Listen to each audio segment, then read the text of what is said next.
Yo, what up guys? So this is my review of the Low Rider ST.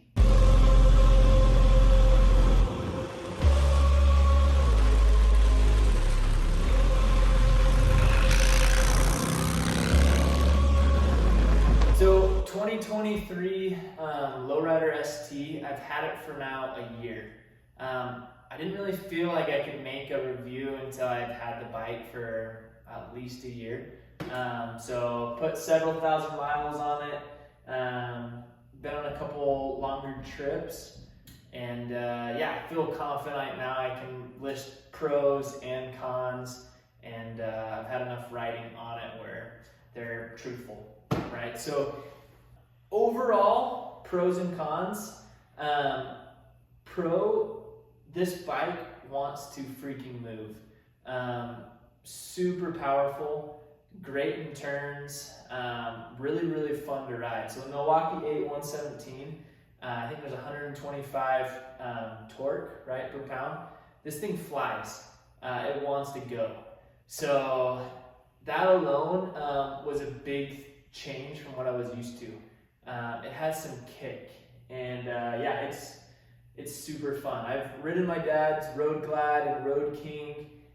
Those bikes like to move as well, but this being 700 pounds, the amount of torque it has in the engine, just the horsepower, it can fly. So really fun to ride, has great kick. It just has great get up. Another pro, it's kind of a personal preference, I love the fairing. So I was anti-fairing. I didn't really like the look of fairings, the Street Glide or Road Glide. I wasn't crazy about it. I kind of have always gravitated towards the non-fairing bikes, but when I saw the ST fairing, I loved it from the get-go. I think it's sick. Also, the capability of just taking the saddlebags right off. I like that look sometimes. If I'm riding around town and I have kind of a sleeker look, I'll throw the saddlebags off. But super easy, you can just pop them on and off, right, with just one click. Once they're unlocked, literally all you have to do is just kind of lift and go at an angle to go back. And it just pops off just like that. Personally, I love that. I love that they're hard bags as well. Not a super big fan of like the leathery soft bags that come on the Heritage Classic. I love the bike, the Heritage Classic, but personal preference, I think these bags are just sick. Very sleek, low profile look. I love it. So that's sick. The fairing, like I said, I like the look of the ST fairing. As far as wind protection, I didn't notice how much I'm grateful for the fairing until I'll jump on the Road King or on a Sportster, and instantly I'm like, dang, I miss my fairing. So wind protection is a great job. Done some 6-hour rides, amazing. I have the Clockworks windshield on it, a lot better than the original windshield that it comes with, the stock one. Stock windshield's okay. Had a lot of natural, clean wind in my face, which is better than buffeting. I didn't notice any buffeting on the stock windshield, but the Clockworks 8 that I have now, no buffeting, no natural, clean wind in my face. It just goes right over my head. It fits me perfectly. Another pro of this bike is I love the size. I've ridden Pan Ams, I've ridden bigger bikes. I'm 5'10". And I feel most comfortable when I can easily seat my feet down at a stop. I hate being on my toes. So this bike fits me really well. My dad, Mac, he's 6'4". He doesn't like the mid controls, right? He feels like his knees are too high. For me personally, I don't mind at all. Now, coming from a Sportster, I'm not used to forward controls. I know like a lot of people are. I need to tie my laces. But yeah, I don't mind the mid controls. Again, I'm 5'10", so I feel like that's average. I told my wife I was 6 foot when we got married.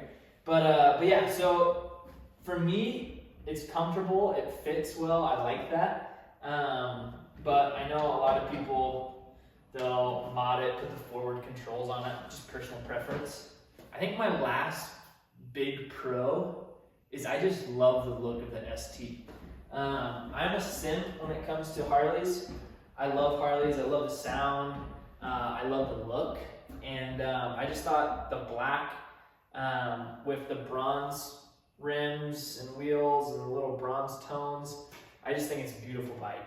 So yeah, that's just a huge pro for me. I like the slender look, kind of looks like you know, a Softail or a Dyna. So fits perfect for me and the riding style I like. I don't do a lot of super long trips, but every now and then, a couple times a year I will. We're preparing for a trip to San Diego from Salt Lake.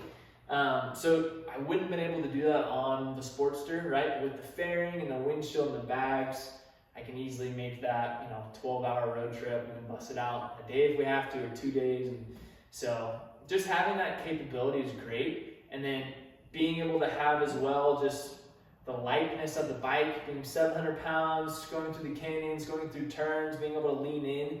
It has the feeling of a smaller sports bike, even though it has the wind protection, it has the bags, it has the look of a bigger, beefier bike as well. So I feel like Harley did a really good job of finding the middle ground between a touring bike and then also kind of a quicker, more performance, sportier Harley. So I think they did a really good job in combining those.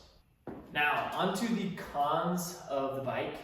The biggest con that I was just way disappointed in after I bought the bike and was the first mod was just the sound. So the exhaust, the stock exhaust, it sounded like a sewing machine. Like, it was hilarious. I could hear the engine overpowering the sound of the exhaust. And so personally, I like that deeper kind of traditional Harley dub, right?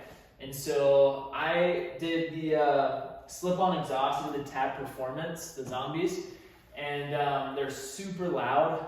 I think I'll probably change it in the future to something a little bit deeper, but they sound way better than the stock exhaust.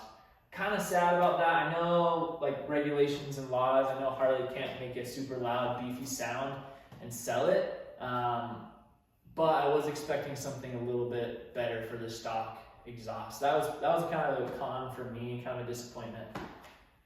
Another big con was the handlebars. I don't mind the look of the stock, kind of the T-bar look. I don't mind it, but the issue was I was so hunched over. I bought the bike in St. George, Utah, and then drove it to Salt Lake. So it's about a 4-hour trip.